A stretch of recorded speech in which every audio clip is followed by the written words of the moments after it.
Yes! Kaya na po, papasok na po kami sa aming tour. Narito po yung Team Mirandilla. Yan po, sina Ma'am. Yan, napakasaya.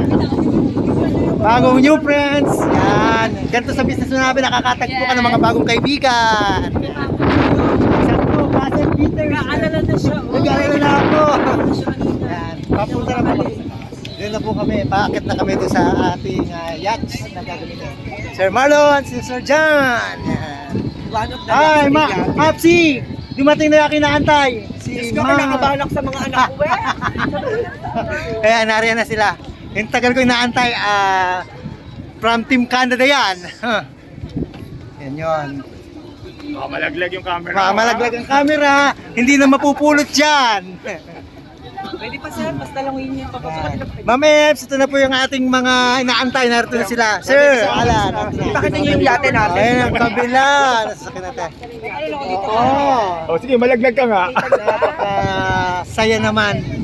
Oh, di ba? Team Labin World.